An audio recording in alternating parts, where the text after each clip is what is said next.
Каналыма қош келдіңіздер. Лимонның денсаулыққа пайдасы.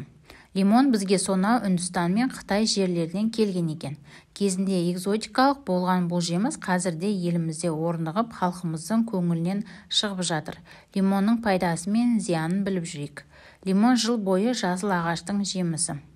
Оның құрамында пектин, эфир майлары бар. Лимон асқазанды қорытуға көмектесетін заттардың бөлуіне әсер етіп, ағзаға темір мен кальцийдің сіңіруін жеңілдететін энзимдарды бөледі. Өзі қышқыл болғанына қарамастан, ол асқазан суларының қышқылдығын төмендетеді екен. Әрине, лимон құрамында С дәрумені жайлы айтпай қоймасаққа болмайды. Ол жалпы иммундық жүйені жақсартып, түрлі ауруларға тосқауыл болады. Лимон ағзада қажет емес кір қоқыстарды шығаруға да көмектеседі. Мысалы, ұзақ уақыт дәрі антибиотик қабылдасаңыз, лимонның көмегімен бауырыңызды улы заттардан тазартсаңыз болады. Лимон шырыны мен қабығы антисептикалық қасиетке ие. Онымен жараларды сүртіп, ерітіндісімен тамақ шайса болады. Лимон қан құрамындағы холестерин деңгейін төмендетіп, тәбетті ашады екен. Лимон құрамындағы П дәрумені қан тамырларын беріктендіріп, қан қысымын көтереді. Әрине, лимонның ең танымал қасиеті жұқпалы тұмау ауруына төтеп бере алуы. Сүйелдер. 2 лимонның ұсатылған қабығын 30% сірке судан жарты стакан құйыңыз.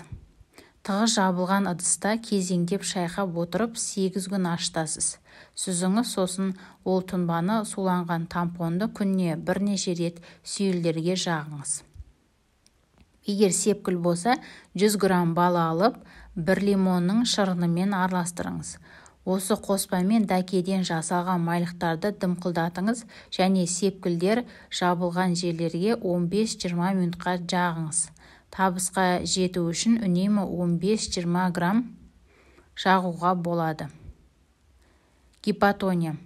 Төмен қан қысымы болған кезде, климактериялық кезеңде тамақтан соң үгітілген кофе дәндерінен 50 грамм, жарты килограмм балдан және 1 лимонның шырынан жасалған қоспаны 2 сағаттан кейін 1 шай қасықтан қабылдаңыз.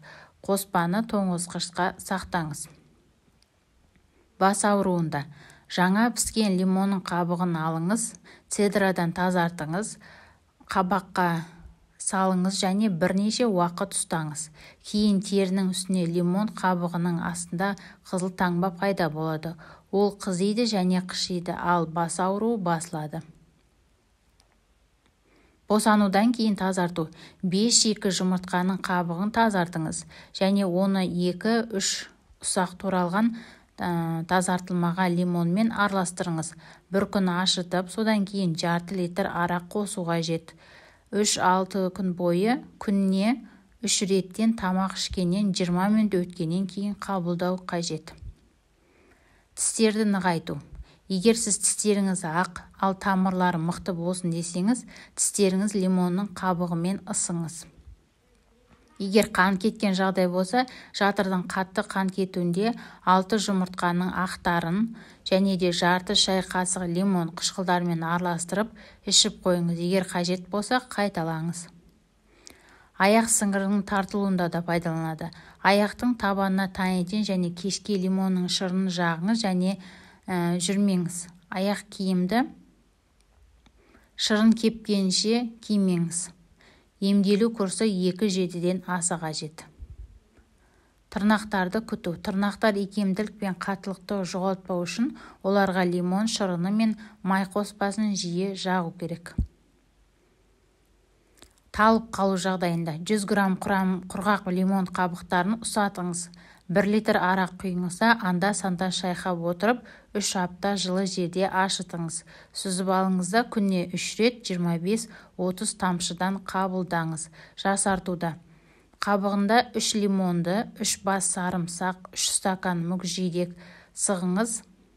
7 стакан қайнатылған сумен ашытыңыз. 2 күнге салқын жерге қойыңыз, сүзіңіз.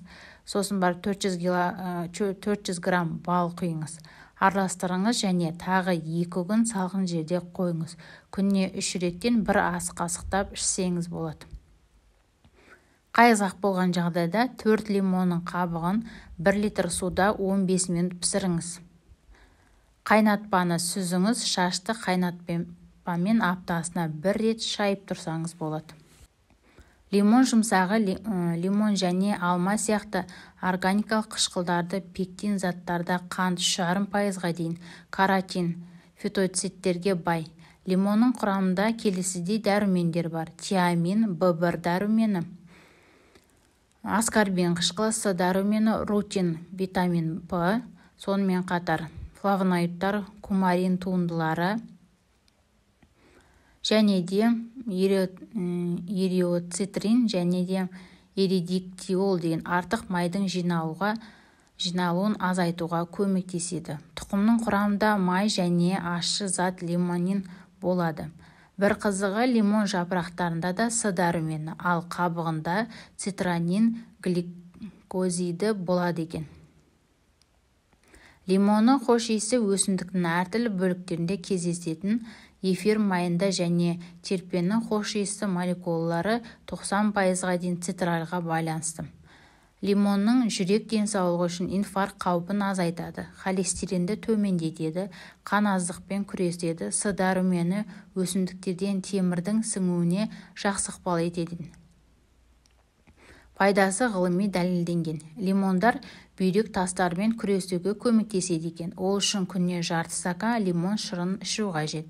Лимонның эфир майы және ақ бөліктерінде болатын заттардың жоғары концентрацияласы жануарларға жасалған зерттеуде ісікке қарсы әсері бар екендігі анықталған. Ал лимонның салмақ жоғалтуға тигізетін пайдасы асыра сілтеушілік екен. Лимон құрамындағы пектин сізге қаныққандықты сезінуге көмектеседі, бірақ ол әдетте жеуге болмайтын ақ бөлігінде болады. Сондай-ақ қабығында болатын полифенолдар салмақ жинауды азайтуға әсер етеді, алайда бұл зерттеу тышқандарға ғана жүргізілген. Лимонның зияны. Лимон қышқылы ойып түсетін зат және органикалық еріткіш болып табылады. Ол тіс эмаліне теріс әсер етеді. Сондықтан лимон жегеннен кейін аузыңызды таза сумен шайған дұрыс.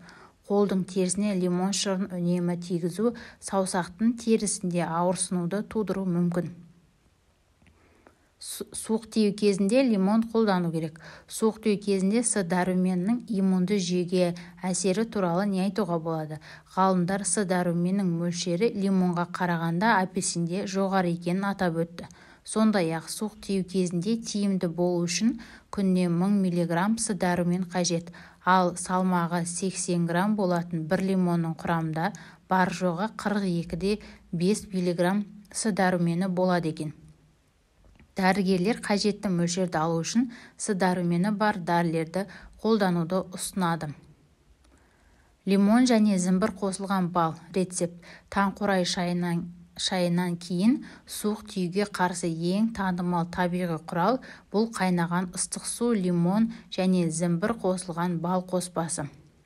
Жарты литр балға жарты килограмм лимон және 100 грамм зімбірді қосып, лимондарды жақсылап жуып, қайнаған сумен шайып, қабығымен қоса кесіңіз.